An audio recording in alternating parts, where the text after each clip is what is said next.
Welcome back, everyone. I'd like to launch into the second half of our program for today and welcome Moritz Lehmann, who is a senior scientist with Starboard Maritime based in New Zealand. And Moritz is an oceanographer and a remote sensing scientist with a PhD from Dalhousie University in Halifax, so a Canadian connection, and moved to New Zealand in 2014. And he was instrumental in shaping the Zara Earth Observation Institute and its primary product, which is Starboard, an AIS-based vessel tracking and analysis platform. As a senior scientist at Starboard, Moritz likes to squeeze every last bit of knowledge from ship tracks and vessel behavior at sea. He leads Starboard's biosecurity research and supports operations against illegal, unreported, and unregulated fishing using satellite dark vessel detections, which sounds fascinating. So Moritz is going to be giving us an overview of the Starboard platform and the work that he's been doing for detecting what's going on out there in the ocean. So I will hand it over to Moritz to take us through his material, and then we will have some time for questions before we wrap up for the day. Tēnā koutou, tēnā koutou, tēnā koutou katoa. No tiamini okotipuna, no kanata ahau. Enari e noho ana ahau ki whangaroa. Ko kari oi te maunga whakaruru hau, ko whangaroa te moana. Ko Lehmann toku whanau, ko Moritz toku ingoa. So with this customary Maori introduction, I acknowledge my ancestors. I'm originally came from Germany, and then where my formative years spent in Canada, where I attended Dalhousie University to do a PhD in oceanography. And in 2014, my family and I moved to New Zealand, where we now live in a small coastal community close to the ocean and a mountain that is sheltering us, and the ocean that gives us solace and food.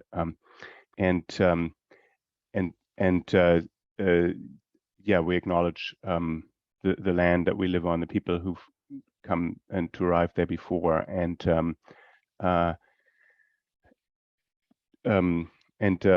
yeah, with this customary introduction, I'll get into my presentation. And thanks very much for the earlier speakers there, Olivia and Kelly. Really fascinating stuff and great work, especially with the community involvements and the First Nations liaison. That is really inspiring. And I'm going to get into screen sharing.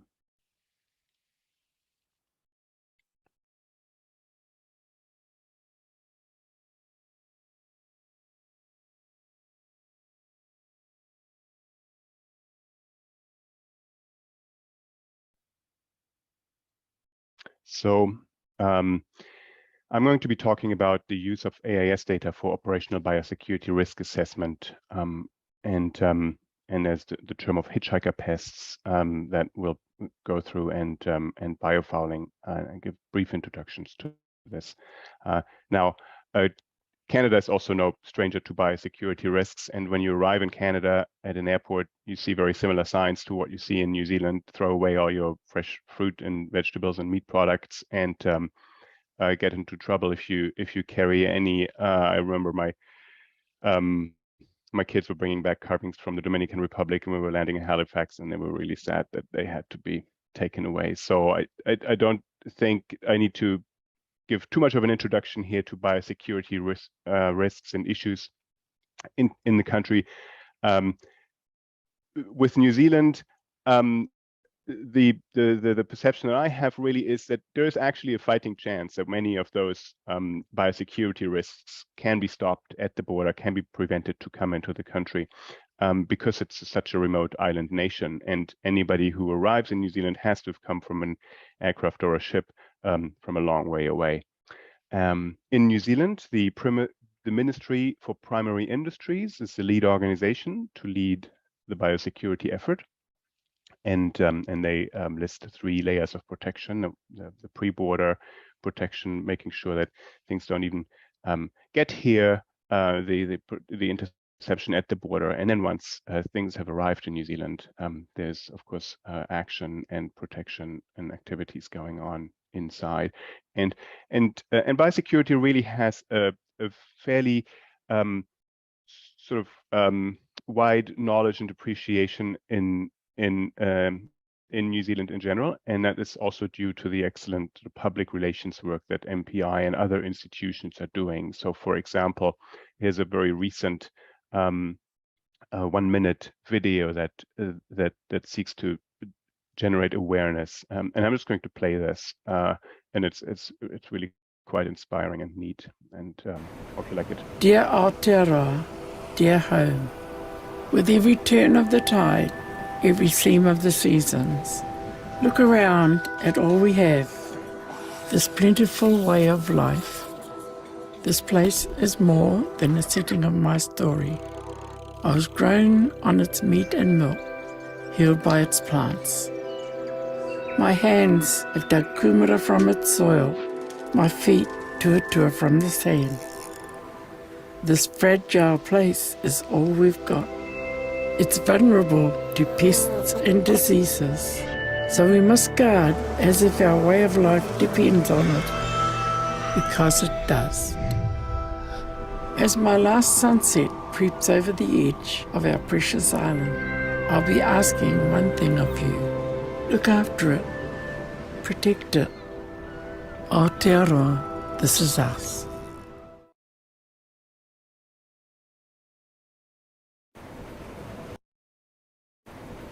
Dear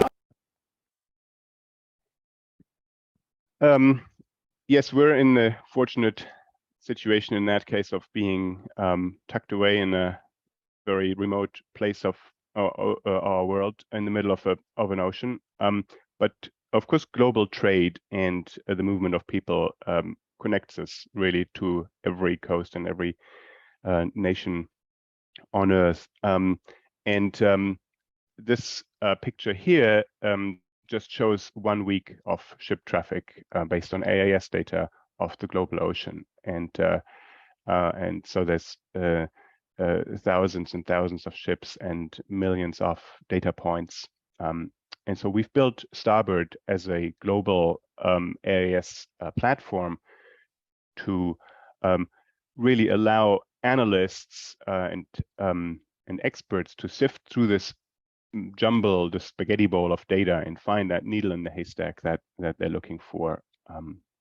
And in order to do that, we are ingesting in real time the AIS data. We're using the exact Earth feed, similar to EMSA, or the same feed, I suppose. We don't, and that feed includes some coastal receiving stations as well. And then we reduce this clutter. So we analyze each and every vessel track, and we keep a large database of events associated with each vessel track. So, for example,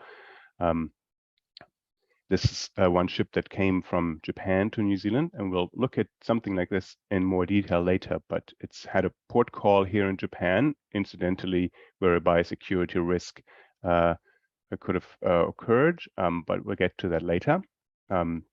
So we have a database of ports around the world and record every port event. We record events where two ships get close to one another within a certain limit for a certain amount of time, and that's an encounter. Encounters at sea are very important events that need to be recorded and that are of interest to many analysts. We note when AIS data is missing for whatever reason, and we draw a dotted interpolated line here in that case. We note when something changes in the ship track, when, for example, a ship slows down or stalls, and it's not happening inside a port area, these loitering events. Or if a vessel undergoes anomalous movement, so it does sort of a loop-de-loop or a sudden direction change. So these things are all identified. And then we do the geofencing as well. So you can set up areas of the ocean, for example, exclusive economic zones, and you get an alert whenever a vessel enters that. And in our case, the analysts that look for particular types of vessels might want to keep certain lists of vessels that they've seen before, or lists of vessels that they need to inspect closer. And so you can click on a vessel and add it to a tag, to a list, give it a tag, and carry out further inspections. And as I said, this analysis, this processing is done globally all the time. And MPI, the Ministry of Primary Industries, has been one of our very first users and adopters. And so we've had a chance to co-develop the approach to biosecurity to support MPI biosecurity efforts. And biosecurity is enshrined in our legal system here through the Biosecurity Act from 1993, and that gives MPI the right to intercept, search, and possibly turn away vessels and carry out these biosecurity actions. The rules and regulations to do that are stipulated in the Craft Risk Management Standard that came into force in 2018, and it specifies the requirements needed to manage biosecurity risks. And in the case of ships arriving at New Zealand's coastal ports, of course, there are different levels of risk. Organisms that might arrive above water on the superstructure of ships as part of the biofouling community, or in ballast water, or indeed in the cargo, which then the import health standards apply. New Zealand generally takes a pathway approach. So that means that vessels just have to be clean. We don't want any organisms on them. That's in contrast to some other nations that might be looking for specific organisms. However, that said, there are currently a number of species of particular concern, and two of those species are regulated in this Craft Risk Management Standard. And these are these two hitchhiker pests. So they jump on board a ship and just take a ride. They are the spongy moth, formerly AGM. That's just had a recent name change of the common name. So it's a moth that lays thick, spongy egg masses on the superstructure of ships, and the brown marmorated stink bug. And these organisms are not yet established in New Zealand, and it is feared that if they do, they have great economic and other impacts and ecosystem impacts. So we'd like to keep them out. The advantage of knowing these organisms well is that they have certain areas of origin where they're endemic, and also certain seasons during which they tend to arrive. And so the Craft Risk Management Standard comes up with a list of risk ports and risk times for these two organisms. So, for example, the spongy moth is primarily dominant in Southeast Asia, and tends to produce these egg masses only in the summer months there. So from about June to September. However, those egg masses can survive for a while. So any ship that has been to any of those ports that are listed in the left-hand column here is potentially at risk for the next 12 months.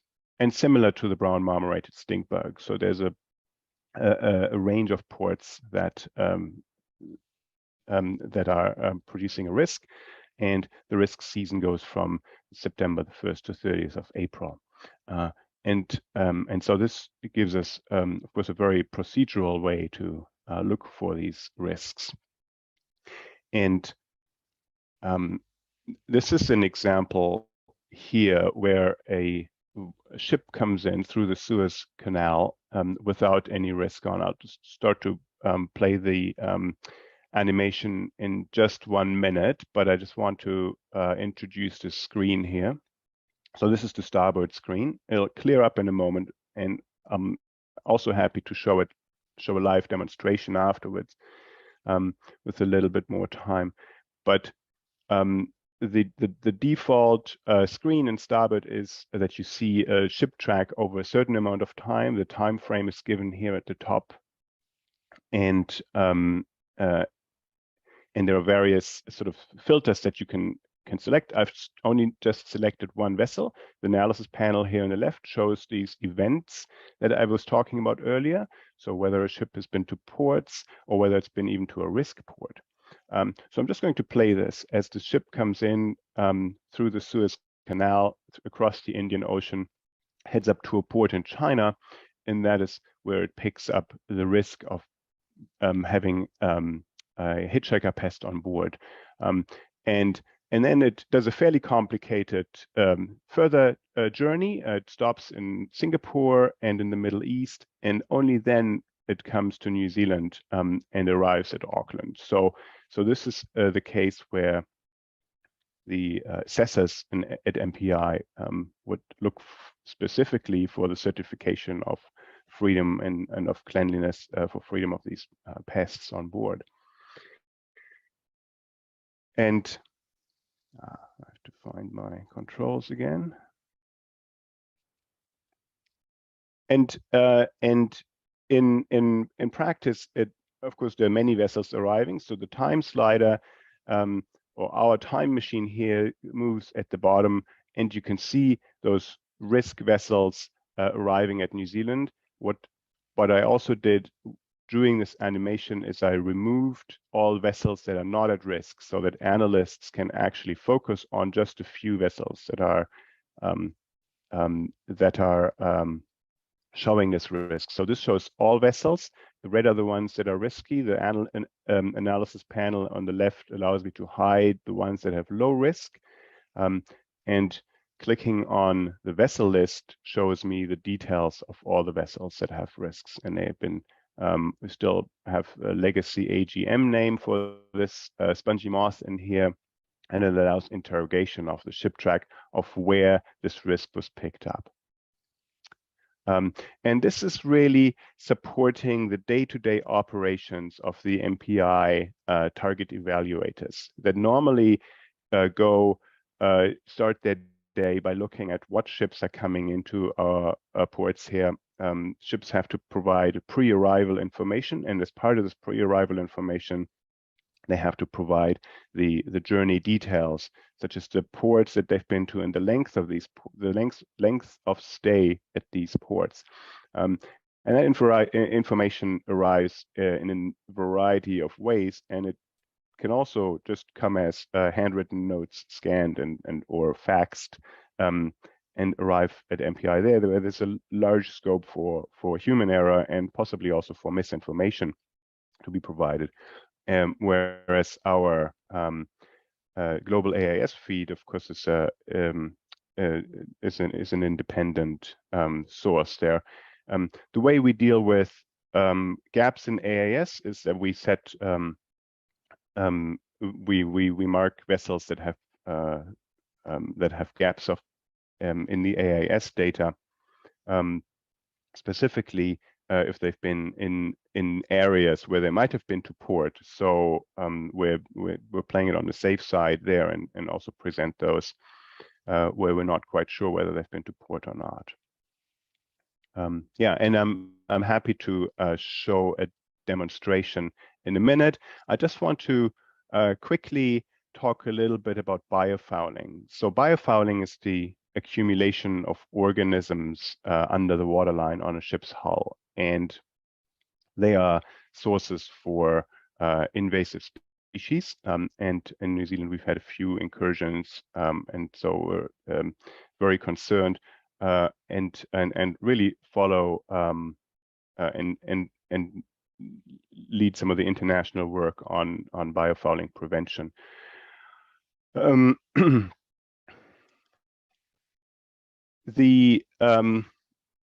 The craft risk management standard is again the document that outlines the protection against biofouling. And the pathway approach means that ships just have to be clean. It's not that specific organisms like the Mediterranean fanworm that's shown here at the bottom is present, but ships generally have to be clean. And then there's a scale here in the table of 0 to 5 of biofouling.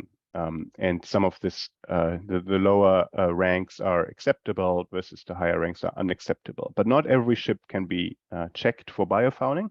And so the CRMS biofoul uses documentation, requires the ship's operator to provide documentation of a biofouling plan for coming in. And high-risk vessels that do not provide sufficient documentation may be inspected, may be ordered to leave the territorial waters for cleaning, or even maybe turned away. And so what one of the works in progress that we're working on here is the development of a biofouling risk factor. So biofouling, of course, starts as soon as a ship enters the water, and biofouling mitigation can be done by painting toxic paint on the hulls of ships, which is commonly done. The organisms' biofilms could be scraped off and cleaned again, but as soon as any surface enters the ocean, the organisms start to settle. But different ships are susceptible to different degrees of biofouling, and the mechanistic factors that make up this potential for biofouling include the surface area of the hull, just the sheer size of the ship. A larger ship carries more organisms and therefore represents a larger risk.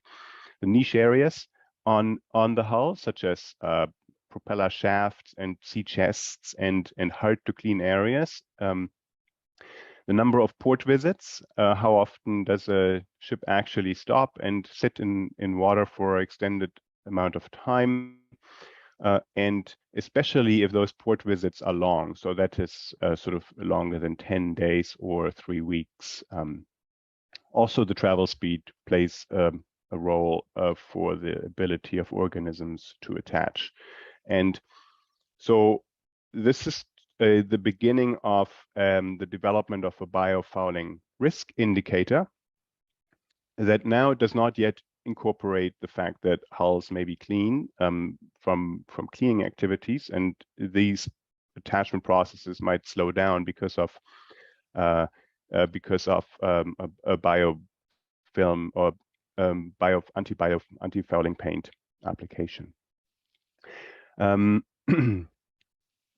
So we've now ranked these factors into across a statistical distribution of all the vessels that have arrived in New Zealand, so that investigators can see which vessel has a higher risk just based on these risk factors. And the chart here shows some of those risk factors as on a relative or absolute scale. So we compare the hull size and hull surface area, the complexity of the hull between all ships that have come to New Zealand in the last 2 or 3 years, and rank any individual ship. So the 3 lines here are ships. Here's the MMSI number, and our database includes the information on the size and the hull type of these vessels.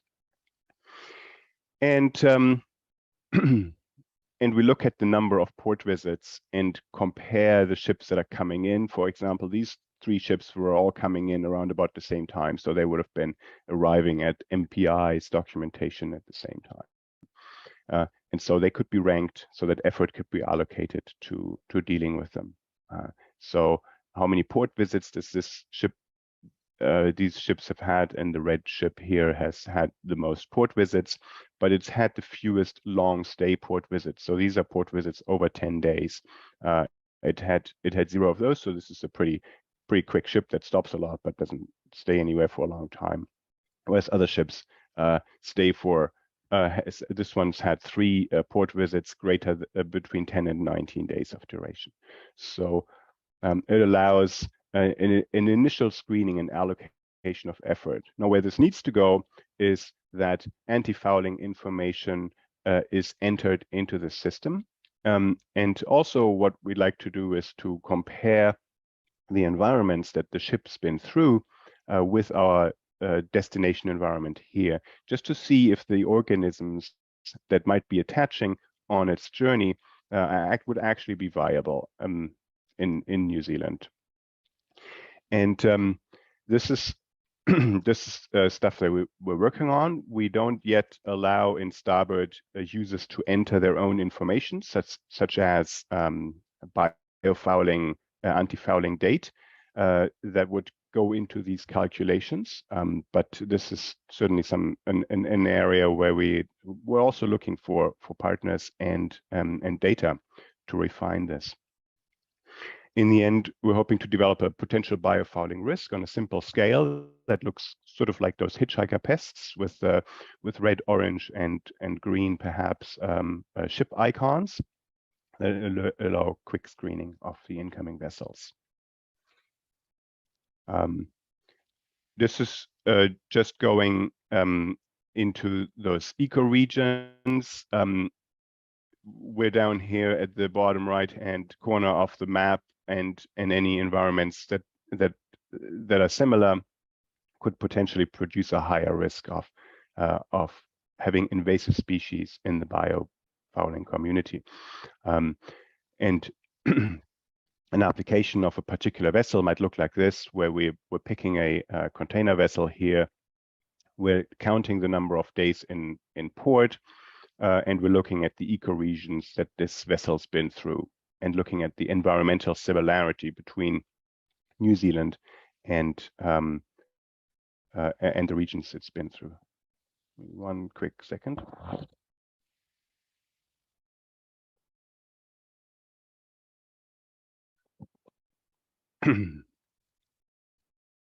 Another application that's just very recent, recently spawned through an outbreak of foot and mouth diseases, of course, screening for vessels that have been to Indonesia. So foot and mouth is considered New Zealand's biggest security risk, because we're very much a primary industry-based economy, based on meat exports and dairy and so on.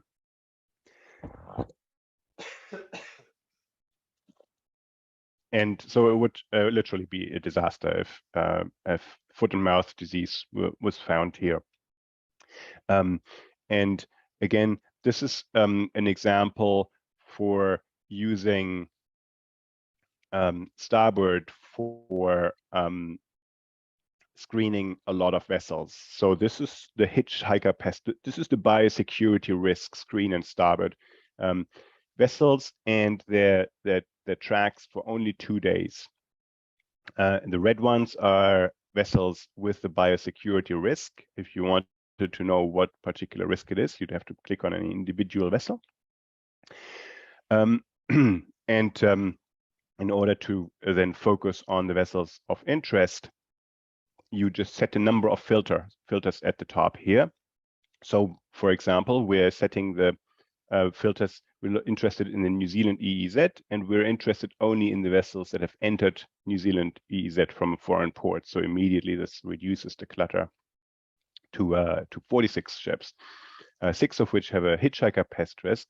And we also now, this is a recent and quick implementation, mark every vessel that has been to Indonesia for the last 30 days.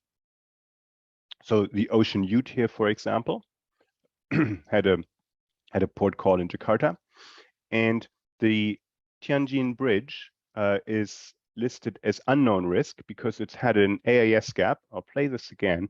It's had an AIS gap just as it was passing passing Indonesia. So again, we're erring on the safe side. The ship, for whatever reason, wasn't transmitting its position.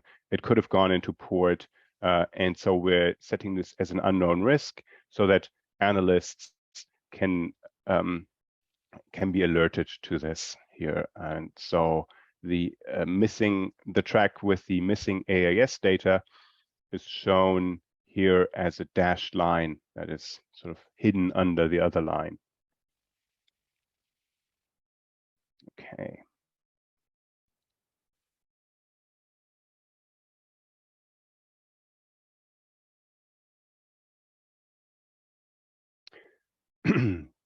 So our work together with the Ministry for Primary Industries here has been recognized with the New Zealand Biosecurity Awards last year to provide these this operational support here, operational efficiencies, and to provide actionable insights.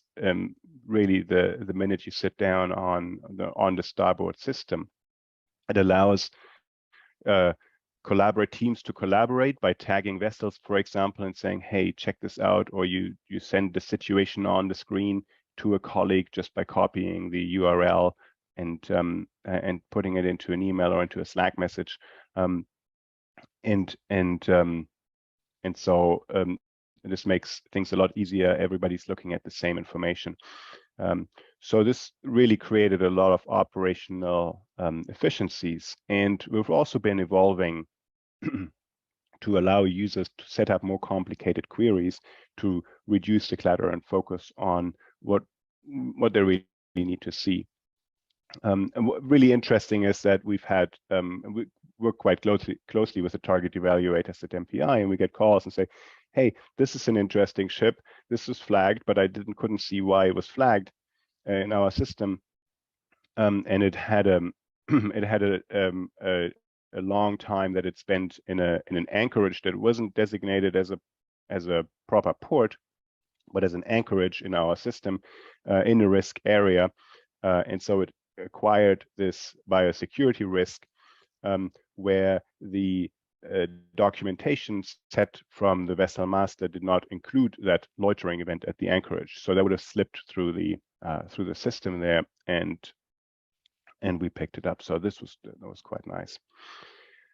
Starboard has been developed over the last 2.5, we're coming up to 3 years there now by a research institute in New Zealand. We've received government funding to provide to enhance the benefit of Earth observation, remote sensing, and we've done a lot of soul searching and investigations and pilot projects, and we've settled on the maritime domain awareness field. Our website is starboard.nz. I invite everybody to take a quick look. My email is here. All of us can just be reached by first name last name, or even first name @starboard.nz. We have a Twitter feed, starboard_nz. And we're more than happy to discuss any use cases and provide demonstrations to your team based on your specific requirements, and also trial subscriptions to Starboard. So yeah, this is the end of my formal presentation. Happy to take any questions now. And if I don't get any, I'll show some of the screens of Starboard that I have on here. But perhaps there's some specific questions that we can explore the platform. So thanks very much. Thank you, Moritz. That's fascinating, and I really appreciate you walking us through what Starboard can do. And I think the question of biofouling is certainly very complicated, and I've got a few questions that I'll start with, and also recognize, anybody who's listening, feel free to put your hand up and you can unmute and ask directly, or if you prefer to put the question in the chat, you can send it to me directly or put it to everyone, and I will be happy to read that out on your behalf. So the topic of biosecurity is quite complex, and I think we got a good taste of that looking at ships that are going to all these different ports and doing interesting things while at sea. When you mentioned, looking for all of these different anomalies in ship behavior, how are you finding those with your platform? Is it similar to geofencing? Is there a way to alert if a ship slows down, if a ship does interesting maneuvers, gets too close? How do you capture that? Yeah, great question. So we have a bunch of analysis tools that are running in the background, and some are more analytic than others. For example, just a missing AIS gap is pretty obvious in the data after it's been cleaned up. Anybody who's worked with AIS data knows that it's not just perfect locations with a timestamp, but there are a lot of issues. So we do a great deal of cleanup, but some of the, and I'll share my I'll share my whole browser window so I can jump between tabs. And so just as an example of how we like to work, is to look for patterns and then to write analytical code that can identify these patterns, and incorporate this as a filter here into Starboard. So vessel activity, for example, the fishing activity. We've got an anomalous movement detector that allows us to see if any ship has been doing any weird maneuvers. And I'll just show all activities on this particular screen.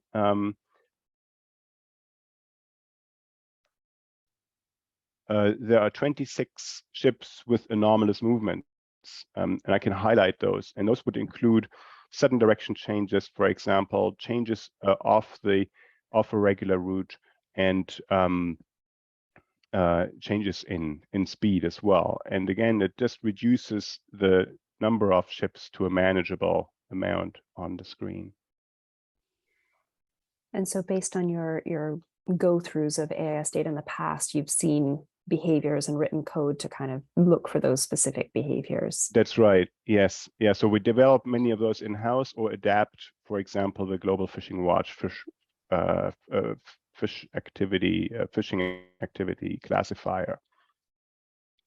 Yeah. And when you flag the encounter at sea, like how close is too close when ships are encountering each other in terms of, I guess, biosecurity risk? Yeah. Encounters at sea, the intention for that is primarily national security issues and fisheries issues, transshipment at sea, for example. So we don't yet consider jumping hitchhiker pests across vessels, but that has not been something that has been recognized by MPI, that it may be a factor in biosecurity. But yes, the encounters are. Let me just find some for examples. Let's get rid of the anomalous movements and add the vessel activity for encounters, and this reduces to 5,300 vessels on the screen to just 628. And we have just going to hide all but the fishing vessels.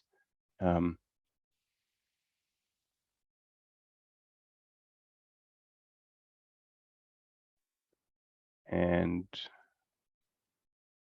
we go to a vessel list, pick any vessel here, and hide the other ones. And here's the encounter. So it's marked. And this encounter says you have to be closer than 50 meters for 20 minutes. I believe I might be proven wrong, but we can look at this in a help screen. So it's encountering these two vessels, the Orion and the B Sky. So this is most likely a fishing vessel that's been at sea for a long time that gets refueled by this tanker, Vanuatu flag tanker. Fascinating. I guess another thing that I wanted to pick up on, so I'm not seeing any hands yet. You mentioned that for New Zealand, you particularly want vessels to be clean. Do New Zealand ports offer in-water cleaning and capture services? Do you have facilities for that? Yeah, we're just getting geared up for that. There are providers that are offering that, and that is happening. But this currently all occurring outside the territorial waters, so outside the 12 nautical mile zone. As far as the exact procedures of capturing the stuff that you scrape off I'm not exactly sure what the regulations are there, but there is a new development for the craft risk management standards under review right now that would allow companies to become certified to do that sort of work. You see this quite a lot in our ship tracks when a ship comes towards New Zealand and then heads back out, and a tender vessel, a dive vessel, so goes in, and so these are all evident in our system. Yeah, and that's something that's underway in Canada as well. Looking at what are the standards, what are the requirements for in-water cleaning and capture, and what can be done where, because you don't want to be introducing new species by trying to slough them off. Last call for any questions for Moritz. Anyone want to sneak in a question before we wrap up today? Yes, I have a question. Go ahead. Moritz, how do you deal, this is Steve Peck calling, how do you deal with the ballast water? Do you deal with the ballast water exchange before you get into your territorial waters? Yeah, it has to be exchanged outside the 200 nautical mile exclusive economic zone.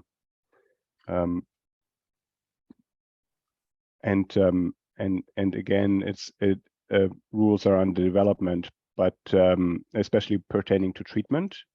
But the exchange is the required procedure. One of the problems we had in Canada, going back a number of years when I was doing the ballast water project, was affecting the vessel's stability and integrity. As you empty ballast tanks to flush them, that's one thing, but if you actually empty it and fill it up again, you affect the vessel stability, and the shipping industry was not very happy with that. Yes, I can only imagine what it must do to you out, and it's a big place out there. Yeah, balancing safety in all aspects is very important. Safety of the ship and its operations, and safety for the coastal environment as well. So and I think that's where the treatment options are being developed,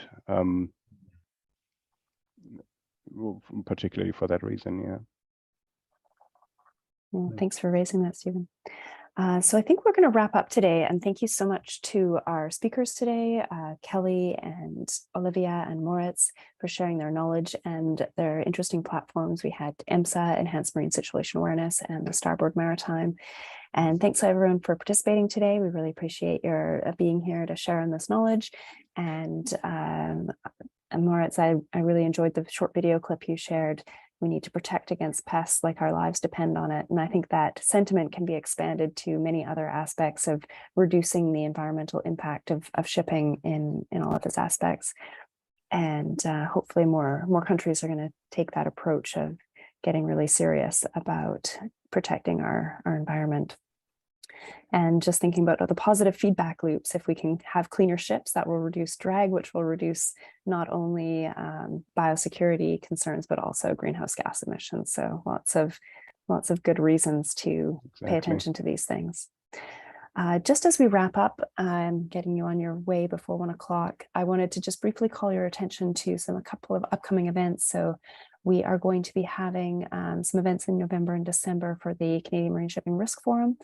On November 25th, we'll have our 4th and final AIS webinar series event, and we're going to be focusing on Arctic navigation and looking at data related to bathymetry, ice, wind, weather, and climate, and how that affects safe navigation in the Arctic. So that invitation will be coming out shortly to the mailing list. And likewise, on December 13th, there'll be the 4th annual workshop for the CMSRF. We'll be continuing the development of the shipping risk inventory project. So we'll be demonstrating the online database and seeking feedback and input, and also some entries to start more fully populating the inventory. So look to your email in the next few days to get the registration links for those two events. And also just a quick plug for Clear Seas on November 22nd, we're going to be holding a webinar to answer questions about marine shipping governance. So any questions you've ever had about how ships are governed, why they're doing things they're doing, please bring them to this event, and you'll be able to register through the Clear Seas website starting in November. And I think that's going to be a really interesting project highlighting a research collaboration we've had with researchers at Dalhousie University in the last few months. So looking forward to that event as well. Thank you all so much for your participation today, and look forward to seeing you at a coming event sometime soon. Take care and have a great day. Thank you very much for the opportunity. Bye. Bye.